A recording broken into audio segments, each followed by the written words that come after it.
Hello everybody, welcome you all on kick off to success NCERT summary श्रृंखला में। आज हम हैं क्लास 7 के चैप्टर 4 पे, जिसका नाम है एयर या वायु। इस चैप्टर में हम वायुमंडल, उसकी परतें, मौसम, जलवायु, तापमान, वायुदाब, पवन, आर्द्रता और वर्षा टॉपिक्स को समझेंगे। इनमें से कुछ टॉपिक हमने 6 क्लास में भी समझे थे, लेकिन 7th क्लास में थोड़ा डीपली स्टडी किया जाएगा। तो आप हमारे साथ जुड़े रहें, इसके लिए आप हमारे चैनल को लाइक और सब्सक्राइब कर लीजिए और ज़्यादा से ज़्यादा अपने दोस्तों के साथ शेयर कीजिए। चैप्टर को हम स्टार्ट करते हैं वायुमंडल की डेफिनेशन के साथ। हमारी पृथ्वी चारों ओर से वायु की घनी चादर से घिरी हुई है, जिसे वायुमंडल कहते हैं। पृथ्वी पर सभी प्राणी जीवित रहने के लिए वायुमंडल पर निर्भर हैं और वायुमंडल हमें सांस लेने के लिए वायु प्रदान करता है। वह सूर्य की हानिकारक किरणों से हमारी रक्षा करता है। यह याद रखने वाली बात यह है, यूजुअली पेपर्स में पूछा जाता है कि यदि वायुमंडल ना हो तो मनुष्य पर क्या प्रभाव पड़ेगा। तो इसका आंसर होगा कि हम दिन में सूर्य की गर्मी से जल जाएंगे और रात में ठंड से जम जाएंगे। अतः यह वायु राशि पृथ्वी के तापमान को रहने योग्य बनाता है। तो वायुमंडल का जो सबसे बड़ा योगदान है वह वायु के या फिर कहें पृथ्वी के तापमान को मनुष्य के रहने योग्य बनाना। क्लियर। नेक्स्ट देखते हैं हम वायुमंडल का संगठन, कंपोजिशन ऑफ एटमॉस्फेयर। वायुमंडल में विभिन्न प्रकार की गैसें पाई जाती हैं। हम सब जानते हैं, बहुत अच्छे से शुरू से पढ़ते आए हैं कि nitrogen, oxygen, carbon dioxide, argon, hydrogen, helium, काफ़ी सारी गैसें पाई जाती हैं। लेकिन नाइट्रोजन और ऑक्सीजन ऐसी दो गैसें हैं जो वायुमंडल का बड़ा भाग बनाती हैं। Carbon dioxide, helium, ozone, argon, hydrogen कम मात्रा में पाई जाती हैं और गैस के अलावा वायुमंडल में धूल के कण भी मौजूद रहते हैं। अब हम बात करते हैं वायुमंडल में सर्वाधिक मात्रा में पाई जाने वाली गैस की, जो है नाइट्रोजन। पौधों को भी नाइट्रोजन की आवश्यकता होती है और वे सीधे वायुमंडल से नाइट्रोजन नहीं ले पाते हैं। इसलिए क्या होता है कि मृदा एवं कुछ पौधों की जड़ों में रहने वाले जीवाणु वायु से नाइट्रोजन लेते हैं और इसका स्वरूप बदलकर उपयोग में लेते हैं। तो ये स्थिति जो है 78% पाई जाने वाली नाइट्रोजन की है और यहाँ मैंने सारी गैसों का जो परसेंटेज है वो शो किया है। देखिए, ये सर्वाधिक मात्रा में पाए जाने वाली नाइट्रोजन है। नेक्स्ट बात करते हैं ऑक्सीजन की। वायु में प्रचुरता से मिलने वाली जो दूसरी गैस है वह ऑक्सीजन है, 21%। मनुष्य एवं पशु सांस लेने में ऑक्सीजन प्राप्त करते हैं। हरे पादप प्रकाश संश्लेषण द्वारा ऑक्सीजन उत्पन्न करते हैं। इस प्रकार वायु में ऑक्सीजन का संतुलन बना रहता है, जो वृक्ष काटने से बिगड़ जाता है। देखिए, वायुमंडल में एक सिंपल सी प्रक्रिया चलती रहती है, जिसमें मनुष्य ऑक्सीजन ग्रहण करता है और कार्बन डाइऑक्साइड त्यागता है। वहीं पेड़ पौधे जो होते हैं वो कार्बन डाइऑक्साइड ग्रहण करते हैं और ऑक्सीजन त्यागते हैं।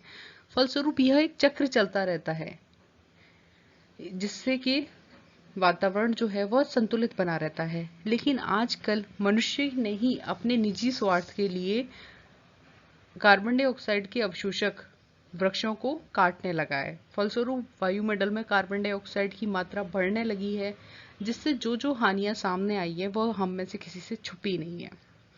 अब हम नेक्स्ट बात करते हैं कार्बन डाइऑक्साइड की। मनुष्य और पशु कार्बन डाइऑक्साइड बाहर निकालते हैं, जैसे हरे पेड़ पौधे भोजन के रूप में ग्रहण करते हैं और ऑक्सीजन छोड़ देते हैं। वायुमंडल में कार्बन डाइऑक्साइड की मात्रा बढ़ जाने से पृथ्वी पर मौसम व जलवायु प्रभावित होते हैं। यहाँ पर एक इम्पॉर्टेंट फैक्ट आपके सामने है कि कार्बन डाइऑक्साइड वायुमंडल में फैलकर पृथ्वी से विकिरित ऊष्मा को पृथ्वी पर रोककर ग्रीन हाउस इफेक्ट पैदा करती है। इसलिए इसे ग्रीन हाउस गैस भी कहा जाता है। देखिए, ये क्वेश्चन अमूमन पूछा जाता रहा है कि ग्रीन हाउस गैस कौन सी है, तो आंसर है कार्बन डाइऑक्साइड। इसके अभाव में धरती इतनी ठंडी हो जाती है कि इस पर रहना असंभव होता है। किंतु जब कारखानों एवं कार के धुएं से वायुमंडल में इसका स्तर बढ़ता है, तब इस ऊष्मा के द्वारा पृथ्वी का तापमान बढ़ जाता है और इसे ग्लोबल वार्मिंग कह देते हैं। तापमान में इस वृद्धि के कारण जो ठंडे प्रदेश हैं उनकी बर्फ पिघल रही है और परिणाम स्वरूप समुद्र के जल तल में वृद्धि हो रही है, जिससे कि तटीय क्षेत्रों में बाढ़ आना, जलमग्न होना आदि सामान्य घटनाएं हो रही हैं। दीर्घ अवधि में इसके कारण जलवायु में अत्यधिक परिवर्तन हो सकता है, जिसके परिणाम स्वरूप कुछ पौधे एवं पशु लुप्त हो सकते हैं। इसी को मद्देनजर ध्यान रखते हुए कई जलवायु परिवर्तन से संबंधित संगोष्ठियां होती रहती हैं, जिनमें यह बात की जाती है कि इस तरह पृथ्वी के बढ़ते हुए तापमान को कैसे रोका जाए। लेकिन वही है कि अधिकांशतः विश्व स्तर की ये संगोष्ठियां कागजों में ही सिमटकर टेबल पर रखी रह जाती हैं। दूसरी इंपॉर्टेंट फैक्ट देखते हैं कि जब वायु गर्म होती है तो फैलती है और हल्की होकर ऊपर उठती है। ठंडी वायु सघन और भारी होती है, इसलिए इसमें नीचे बैठने की प्रवृत्ति होती है। गर्म वायु के ऊपर उठने से आसपास के क्षेत्रों की ठंडी वायु रिक्त स्थान को भरने के लिए वहां आ जाती है, जिसे वायु चक्र कहते हैं। देखिए, वायु जो होती है वो कई तरह से गर्म होती है, जिसमें एक संपर्कीय माध्यम से यानी धरातल के संपर्क में आने से वह गर्म होती है। गर्म होकर वायु हल्की होती है, फैलती है और ऊपर उठती है। ठीक है, इस तरह यहाँ पर रिक्त स्थान बन जाता है। इस रिक्त स्थान की पूर्ति के लिए ऊपर जो वायु ठंडी थी वह अब भारी हो चुकी है और उसमें बैठने की प्रवृत्ति आएगी, तो वह यहाँ पर आ जाएगी। तो ये गर्म वायु ऊपर पहुंच गई और ठंडी वायु नीचे आ गई। लेकिन अब क्या होगा, ठंडी वायु पुनः संपर्कीय माध्यम से गर्म होने लगेगी और यह ऊपर उठेगी। इस तरह यह चक्र कंटिन्यू चलता रहता है, जिसे वायु चक्र कहा जाता है। नेक्स्ट देखते हैं वायुमंडल की संरचना। ये वाला जो टॉपिक है वायुमंडल की संरचना, ये हमने 6th क्लास में पढ़ा था, लेकिन 7th में इसे थोड़ा डीपली दिया गया है। हमारे वायुमंडल को तापमान व अन्य घटकों के आधार पर 5 परतों में विभाजित किया गया है। ये पृथ्वी की सतह से क्रमानुसार हैं, जैसे शोभ मंडल, समताप मंडल, मध्य मंडल, आयन मंडल या जिसे बाह्य मंडल भी कह देते हैं, और बहिर्मंडल। तो आपको ये जो क्रम है ये एज इट इज याद रखना है। ठीक है, सबसे पहले शोभ मंडल, समताप मंडल, मध्य मंडल और बाह्य मंडल और बहिर्मंडल। अब सबसे पहले हम बात करते हैं शोभ मंडल की, जिसे ट्रोपोस्फियर भी कह देते हैं। यह परत वायुमंडल की सबसे महत्वपूर्ण परत है। औसत ऊंचाई 13 किलोमीटर है, वैसे लगभग 18 किलोमीटर तक पाई जाती है। ध्रुवों पर इसकी ऊंचाई 8 होती है, लेकिन भूमध्य रेखा पर संवहनीय तरंगों के कारण इसकी ऊंचाई 18 किलोमीटर हो जाती है। तो ये चीज याद रखने वाली है। हम इसी मंडल में मौजूद वायु में सांस लेते हैं और मौसम की सभी घटनाएं जैसे वर्षा, कोहरा, ओलावृष्टि इसी परत के अंदर होते हैं। तो इसमें कई लोग क्षोभ मंडल और समताप मंडल में कंफ्यूज हो जाते हैं कि मौसमी परिघटनाएं किसमें होती हैं, सारी क्षोभ मंडल में। क्लियर। अब हम बात करते हैं समताप मंडल की। समताप मंडल को समझने से पहले मैं आपको एक बात बताती हूँ कि जैसे क्षोभ मंडल से हम समताप मंडल में जाते हैं या समताप मंडल से मध्य मंडल में जाते हैं, तो इन दोनों मंडलों के बीच में एक संक्रमण क्षेत्र होता है, जिसे हम सीमा नाम देते हैं। अगर हम क्षोभ और समताप के मध्य की बात करें तो वो क्षोभ सीमा हो जाएगी। समताप और मध्य मंडल की बात करें तो मध्य समताप सीमा हो जाएगी। मध्य और बाह्य मंडल की बात करें तो मध्य सीमा हो जाएगी। इस तरह कंटिन्यू ये सीमाएं पाई जाती हैं और इस सीमा की जो मोटाई होती है वह 1 से 1.5 किलोमीटर तक होती है। क्षोभ समताप मंडल को देखते हैं। क्षोभ मंडल के ऊपर भाग में समताप मंडल कहलाता है। देखिए, ये था आपका क्षोभ मंडल, अब ये है आपका समताप मंडल। इसकी ऊंचाई 50 किलोमीटर तक होती है। यह परत बादलों एवं मौसमी घटनाओं से मुक्त रहती है, इसीलिए यह परत वायुयान की उड़ानों के लिए उपयुक्त मानी जाती है। निचले समताप मंडल में ओजोन गैस पाई जाती है। ये आपका ओजोन लेयर पाई जाती है निचले समताप मंडल में। यह सूर्य से आने वाली हानिकारक किरणों से हमारी रक्षा करती है। नेक्स्ट हम बात करते हैं मध्य मंडल या मीजोस्फेयर की। यह वायुमंडल की तीसरी परत है, जिसकी ऊंचाई 80 किलोमीटर तक होती है। अंतरिक्ष में प्रवेश करने वाले उल्कापिंड इस परत में आने पर जल जाते हैं। ये वाली जो है वो मीजोस्फेयर है या मध्य मंडल है। नेक्स्ट देखते हैं बाह्य वायुमंडल या थर्मोस्फियर। वायुमंडल में बढ़ती ऊंचाई के साथ तापमान अत्यधिक तीव्रता के साथ बढ़ता है और आयन मंडल इस परत का एक भाग है। इसकी ऊंचाई 80 से 400 किलोमीटर तक होती है। रेडियो संचार के लिए इस ही परत का उपयोग करते हैं। वास्तव में पृथ्वी से प्रसारित रेडियो तरंगें इस परत द्वारा पुनः परावर्तित कर दी जाती हैं। देखिए क्या होता है, यहाँ से आप देखेंगे पृथ्वी का औसत तापमान जो है वो 15 डिग्री सेंटीग्रेड होता है। जैसे जैसे हम ऊंचाई पर जाएंगे तो तापमान घटता जाता है। तो ये ट्रोपोस्फियर है, यहाँ से तापमान घटता है। ठीक है, लेकिन फिर जैसे ये घटने की जो दर होती है वो 6.5 डिग्री सेंटीग्रेड प्रति किलोमीटर होती है, जिसे सामान्य तापपतन दर कहते हैं। इसके बाद क्या हो जाता है, जो सीमा वाला क्षेत्र है वहां पर तापमान स्थिर रहता है। इसके बाद समताप मंडल में पुनः तापमान बढ़ता है और बढ़ते बढ़ते 0 डिग्री सेंटीग्रेड के समथिंग हो जाता है। फिर थर्मोस्फीयर में तापमान काफ़ी ज़्यादा गिर जाता है और मीजोस्फीयर में तापमान काफ़ी गिर जाता है और थर्मोस्फीयर में फिर तापमान बहुत बढ़ता है। इस तरह ये तापमान का परिवर्तन होता रहता है धरातल से ऊंचाई की ओर जाने पर। नेक्स्ट हम बात करते हैं बहिर्मंडल या एग्जॉस्फियर की। वायुमंडल की सबसे ऊपरी परत है। यह वायु की पतली परत होती है, क्योंकि ऊपर पहुंचते पहुंचते वायु ही खत्म होने लगती है, क्योंकि वायुमंडल जो हमने पढ़ा है वो 1600 किलोमीटर तक ही पाया जाता है। इसके बाद जो है वो अंतरिक्ष का भाग शुरू हो जाता है। हल्की गैसें जैसे हीलियम और हाइड्रोजन यही अंतरिक्ष में तैरती रहती हैं। नेक्स्ट हम बात करते हैं मौसम और जलवायु की। तो किसी स्थान का जो मौसम है वो वहाँ के प्रत्येक घंटे, दिन प्रतिदिन की स्थिति होती है। जबकि वही जलवायु की बात करें तो यह दीर्घकाल का जो मौसमी घटना है वह जलवायु के 20 साल, 30 साल, 50 साल से स्थिति वहाँ पे कैसी बनी हुई है। देखिए, इस डायग्राम के माध्यम से समझने की कोशिश करते हैं कि ये हमारी पृथ्वी और इसके चारों ओर का वायुमंडल है।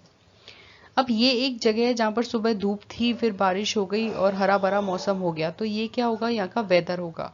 वही हम क्लाइमेट की बात करते हैं तो ट्रॉपिकल क्लाइमेट है, यानी यह इसकी जलवायु है। तो ये इन दोनों में बेसिक अंतर होता है। नेक्स्ट हम बात करते हैं तापमान की। तो वायु में मौजूद ताप व शीतलता के परिणाम को ही तापमान कह देते हैं। क्लियर, सिंपल सी डेफिनेशन है। नेक्स्ट हम बात करते हैं आपतन या इंसोलेशन। आपतन एक महत्वपूर्ण कारक है जो तापमान के वितरण को प्रभावित करता है। ठीक है, सूर्य से आने वाली वह ऊर्जा जिसे पृथ्वी रोक लेती है आपतन कहलाती है। यानी सूर्य की जो ऊर्जा है वो पृथ्वी पर सीधी आ रही है, तिरछी आ रही है, किस तरह से आ रही है, यह आपतन है। आपतन की मात्रा भूमध्य रेखा से ध्रुवों की ओर घटती जाती है। देखिए, जिस क्षेत्र में सूर्य की किरणें लंबवत पड़ेंगी वहां पर अधिक ऊर्जा प्रदान करेंगी, लेकिन जहाँ तिरछी पड़ेंगी या अधिक दूरी तय करके आएंगी वहां विस्तृत क्षेत्र पर फैल जाएंगी और कम जो ऊर्जा है वो प्रदान करेंगी। इसीलिए क्या होता है कि प्रातःकाल और संध्या काल की अपेक्षा दोपहर में जो किरणें होती हैं वो अधिक प्रखर होती हैं, क्योंकि सुबह सूर्य की किरणें तिरछी होती हैं, शाम को तिरछी होती हैं तो कम ताप देती हैं, जबकि दोपहर के समय वो सीधी पड़ती हैं तो ज्यादा तीव्रता से ताप देती हैं। आई होप आपको समझ में आ गया। अब देखिए, एक इम्पोर्टेंट फैक्ट देखते हैं कि आपको यह जानकर आश्चर्य होगा कि पृथ्वी सूर्य की ऊर्जा के कुल भाग का केवल एक भाग यानी 2 अरबवां भाग ही प्राप्त कर पाती है। इतनी ज्यादा सूर्य की ऊर्जा होती है। अब यहाँ पर कुछ चित्र दिखाए गए हैं और उनका यूज बताया गया है। जैसे ये है तापमापी और यह तापमान को मापता है। यह है वायुदाब मापी और वायुदाब को मापता है। यह है वर्षा मापी और वर्षा की मात्रा मापता है, जो सेंटीमीटर में बताई जाती है। इसीलिए न्यूज़पेपर में जो भी वर्षा की मात्रा आती है वो 1 सेंटीमीटर, 2 सेंटीमीटर, ज्यादातर सेंटीमीटर में बताई जाती है, क्योंकि इस पर एक लेबल लगा रहता है जो कि सेंटीमीटर होती है। वातदर्शी की बात करें तो जो पवन की दिशा बताता है वह वात दिग्दर्शी होता है।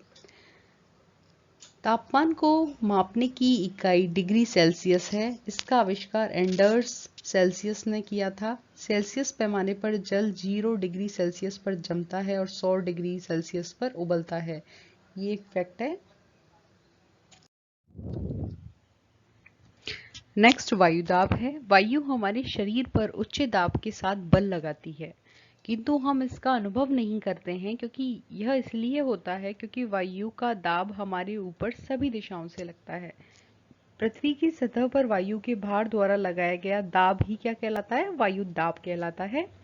वायुमंडल में ऊपर की ओर जाने पर दाब तेजी से गिरने लगता है। समुद्र स्तर पर वायु दाब सर्वाधिक होता है, ऊंचाई पर जाने पर यह घटता जाता है। वायु दाब का क्षैतिज वितरण किसी स्थान पर उपस्थित वायु के ताप द्वारा प्रभावित होता है। अधिक तापमान वाले क्षेत्रों में वायु गर्म होकर ऊपर उठती है और यह निम्न दाब क्षेत्र बनता है। निम्न दाब वायु बादल युक्त आकाश नम मौसम के साथ जुड़ा रहता है। देखिए, अब ये जो पूरा हमने पढ़ा है इसकी हम समरी पढ़ते हैं कि क्या है कि हमारा शरीर है, उस पर पृथ्वी के द्वारा बाहरी भाग में बराबर दाब लगता है और अंदर से हमारे शरीर द्वारा दाब लगाया जाता है, इसलिए हम स्थिर अवस्था में खड़े रहते हैं। अचानक से कभी होता है कि आपने बात सुनी होगी कि ट्रेन रेलवे स्टेशन पर ट्रेन के पास एकदम खड़ा नहीं होना चाहिए जब ट्रेन गुजर रही होती है, तो आपको ट्रेन अपनी ओर खींच लेगी। अब एक्चुअली इसके पीछे रीजन क्या है कि क्या होता है कि ट्रेन जब प्लेटफॉर्म से एकदम धड़धड़ाती हुई गुजरती है, तो जो हमारे शरीर पर चारों तरफ से समान दाब लग रहा था, वो ट्रेन के स्पीड से जाने के कारण आगे वाला दाब हट जाता है, या ट्रेन की तरफ वाला दाब हट जाता है, वो ट्रेन के द्वारा हटा दिया जाता है। तो एक तरफ का दाब हट जाएगा तो बाकी सब तरफ के दाब प्रबल हो जाते हैं और हम उस हटे दाब वाले स्थान पर गिर जाते हैं, जिसके रिजल्ट में कहा जाता है कि ट्रेन ने हमें खींच लिया। एक्चुअल वो ये होता है। तो ये एक रीजन है कि कहीं से भी कभी कभी चलते चलते अचानक से हमें लगता है कि हम गिर गए, था तो कुछ नहीं, तो वो यही होता है कि किसी भी तेज हवा का झोंका आया, क्या हुआ कि वो दाब हट गया तो दूसरी तरफ का दाब प्रबल हो गया। अब हम जैसे जैसे धरातल पर वायुदाब, एक्चुअल में क्या होता है कि संपूर्ण जो वायुमंडल की परतें हैं उनका दाब पृथ्वी पर जो रहता है वही वायुदाब कहलाता है। जैसे जैसे हम धरातलीय भाग से ऊपर की ओर जाएंगे तो वह दाब क्या होता जाता है, कम होता जाता है। ठीक है, अब दो क्षैतिज रूप से बात करें तो दो स्थानों पर दाब अलग अलग हो सकता है, क्योंकि दाब जो होता है वो ताप द्वारा प्रभावित कर होता है। जहाँ तापमान अधिक होगा वह दाब कम होगा। क्लियर। सबसे ज्यादा जो दाब माना जाता है वो समुद्र तल पर अंकित किया जाता है। तो ये सारी जो बातें हैं वह वायु दाब से रिलेटेड हैं। क्या आप यहाँ एक इम्पॉर्टेंट चीज़ है, आप देखिए, क्या आप जानते हैं कि चांद पर वायु नहीं है, एतेव वहाँ वायु दाब भी नहीं है। अंतरिक्ष यात्री जब चांद पर जाते हैं तो विशेष रूप से सुरक्षित हवा से भरी हुई अंतरिक्ष पोशाक पहनते हैं, एवं इस अंतरिक्ष पोशाक को न पहने तो अंतरिक्ष यात्रियों द्वारा शरीर पर विपरीत बल लगने के कारण उनकी रक्तशिराएं फट जाएंगी, जिससे कि अंतरिक्ष यात्री रक्तस्रावित हो सकते हैं। तो यहाँ सिंपल सी बात मैंने अभी आपको बताई थी कि पृथ्वी पर के द्वारा भी मनुष्य पर बार मतलब जो वायुमंडलीय परतें हैं उनके द्वारा भी पृथ्वी मनुष्य के शरीर पर दाब लगता है, और मनुष्य के आंतरिक भाग द्वारा भी, आंतरिक शरीर द्वारा भी उस पर बाहर दाब लगाया जाता है चारों तरफ। चूंकि चंद्रमा पर कोई वायुदाब ही नहीं है तो ऊपर से आने वाला चारों तरफ से वायुदाब तो नहीं होगा, लेकिन अंदर वाला वायुदाब ही मनुष्य का इतना प्रबल हो जाएगा कि उसकी रक्तशराएं फट जाएंगी। तो ये सिंपल सा लॉजिक है। नेक्स्ट हम बात करते हैं पवन की, कि उच्च दाब क्षेत्र से निम्न दाब क्षेत्र की ओर वायु की गति को पवन कहते हैं। ठीक है, तो कोई भी प्रवाह या फिर कोई भी गति जो उच्च क्षेत्र से निम्न क्षेत्र की ओर हो वह प्रवणता कहलाती है। अगर वह ताप से संबंधित होगी तो ताप प्रवणता, दाब से संबंधित होगी तो वह दाब प्रवणता कहलाएगी, या फिर अगर ढाल से संबंधित होगी तो ढाल प्रवणता या ग्रेडियंट कहलाएगी। क्लियर। पवन को मुख्यतः तीन प्रकारों में विभाजित किया जाता है: स्थायी पवनें, मौसमी पवनें और स्थानीय पवनें। देखिए, इनको समझना ज्यादा नहीं है, ये अपने आप अपने बारे में कहानी बयां कर रही हैं कि स्थायी पवनें जो वर्ष भर एक स्थायी दिशा में चलती रहती हैं, यानी फिक्स पैटर्न है जिनका। जैसे हम यहाँ सबसे पहले उत्तरी गोलार्ध की व्यापारिक पवनों की बात करते हैं तो यह उत्तर पूर्व से दक्षिण पश्चिम चलती है। उत्तरी गोलार्ध की ही पछुआ पवनों की बात करें तो यह पश्चिम से पूर्व की ओर चलती है। क्लियर। नेक्स्ट हम बात करते हैं मौसमी पवनें, यानी जो एक विशेष ऋतु में बहती हैं, जैसे मानसूनी पवन। नेक्स्ट है स्थानीय पवनें, जो स्थानीय पवनें किसी स्थान विशेष पर चलती हैं, जैसे स्थल या समुद्र समीर। और उत्तरी भारत में चलने वाली गर्म जो पवन है वह लू इसका सबसे अच्छा एग्जाम्पल है। नेक्स्ट जिस घटना की हम बात करने जा रहे हैं वह है चक्रवात। भारत के पूर्वी समुद्री तट पर स्थित ओडिशा में बंगाल की खाड़ी से उठने वाले चक्रवातों का खतरा बना रहता है। 17 से 18 अक्टूबर 1999 को राज्य के 5 जिलों में चक्रवात आया। उड़ीसा में 29 अक्टूबर 1999 को एक अन्य महाचक्रवात आया, जिससे राज्य के एक बड़े भाग में तबाही मच गई। मुख्यतः पवन का वेग, वर्षा, ज्वारीय प्रोत्कर्ष से हानियां हुई। 260 किलोमीटर प्रति घंटे तक के वेग वाली पवन 36 घंटे से भी ज्यादा समय तक चलती रही। आप कल्पना कर सकते हैं कितनी भयंकर स्थिति रही होगी। तीव्र वेग वाली इस पवन ने पेड़ों को उखाड़ दिया, कच्चे घरों को नष्ट कर दिया गया, औद्योगिक भवन और अन्य घरों की छतें भी उड़ गईं, विद्युत आपूर्ति, टेलीफोन लाइनें पूरी तरह कट गईं। चक्रवात के फलस्वरूप लगातार 3 दिनों तक भारी वर्षा होती रही और इस वर्षा के कारण उड़ीसा की प्रमुख नदियों में बाढ़ आ गई। चक्रवाती पवनों के कारण उठी ज्वारीय तरंगें स्थल पर 20 किलोमीटर तक आ गईं और फलस्वरूप तटीय क्षेत्रों में भयानक तबाही हुई। अचानक 7 से 10 मीटर ऊंची ज्वारीय तरंगें भी आ गईं, जिससे तैयार खड़ी धान की फसल पूरी तरह नष्ट हो गई। 25 अक्टूबर 1999 को पूर्वी पोर्ट ब्लेयर के निकट थाईलैंड की खाड़ी में अवदाब के कारण यह चक्रवात उत्पन्न हुआ और धीरे धीरे यह उत्तर पश्चिम दिशा में बढ़ा। गहन होकर इसने महाचक्रवात का रूप धारण कर लिया और 29 अक्टूबर को सुबह 10:30 बजे उड़ीसा के इरेसमा और बालीकुंडा के बीच के क्षेत्रों को प्रभावित किया। इस महाचक्रवात ने भुवनेश्वर, कटक और 28 तटीय नगरों सहित उड़ीसा के पूरे तट को बर्बाद कर दिया। इससे लगभग 130 लाख लोग प्रभावित हुए और बहुत बड़ी संख्या में पशुओं की मौत हो गई। धान, सब्जियां और फलों की खड़ी फसलों को भी भारी नुकसान हुआ। ज्वारीय प्रोत्कर्ष से उत्पन्न हुई लवणता के कारण कृषि योग्य विशाल भू क्षेत्र अनुपजाऊ हो गए और साल, सागवान, बांस के बागान वाले विशाल भू क्षेत्र नष्ट हो गए। पारादीप एवं कोणार्क के बीच स्थित मैंग्रोव के जंगल लुप्त ही हो गए। नेक्स्ट हम बात करते हैं आर्द्रता की, या जिसे मॉइस्चर कहते हैं। जब जल पृथ्वी एवं विभिन्न जलाशयों से वाष्पित होता है तो यह जलवाष्प बन जाता है। वायु में किसी भी समय जलवाष्प की मात्रा को आर्द्रता कहते हैं। जिस दिन वायु में जलवाष्प की मात्रा ज्यादा होगी उसे हम आर्द्र दिन कहेंगे। और जब वायु गर्म होकर ऊपर उठती है तो उसमें जलवाष्प को धारण करने की क्षमता बढ़ जाती है। जब जलवाष्प संघनित होकर ठंडी होती है तो यह जल की एक बूंद बनाती है और बादल जो है वो इन्हीं बूंदों का एक समूह होता है। जब जल की बूंदें इतनी भारी हो जाती हैं कि वायु में तैर ना सकें, तब ये वर्षण के रूप में नीचे आ जाती हैं। देखिए, आपने कई बार देखा होगा कि आकाश में जेट विमान उड़ते हैं और वो अपने पीछे एक सफेद पथ की पट्टी छोड़ते हुए जाते हैं। तो वो क्या होता है कि इंजन में जो नमी होती है वह संघनित होती जाती है और वायु के गतिमान न रहने की स्थिति में जो नमी थी वो कुछ देर तक पथ के रूप में नजर आती है। ठीक है, तो ये सिंपल सी बात है कि वह स्थिर हो जाती है वहां पे। पृथ्वी पर जल के रूप में नेक्स्ट हम बात करते हैं वर्षा की। तो पृथ्वी पर जल के रूप में गिरने वाला वर्षण ही वर्षा कहलाता है। ज्यादातर भौम जल यानी जो धरातलीय जल है वह वर्षा जल से ही प्राप्त होता है और क्रिया विधि के आधार पर 3 प्रकार से वर्षा होती है। चक्रवातीय वर्षा मतलब ठंडी वायु और गर्म वायु के मिलन क्षेत्र से जो वर्षा की प्रक्रिया संपन्न होती है वह चक्रवाती वर्षा होती है।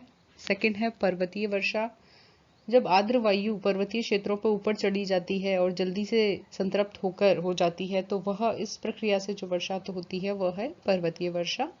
और नेक्स्ट, गर्म वायु के ऊपर उठने से कंडेंसेशन होता है और फलस्वरूप संतृप्त होकर जब यह वर्षण के रूप में धरती पर आता है तो वह कहलाती है संवहनीय वर्षा।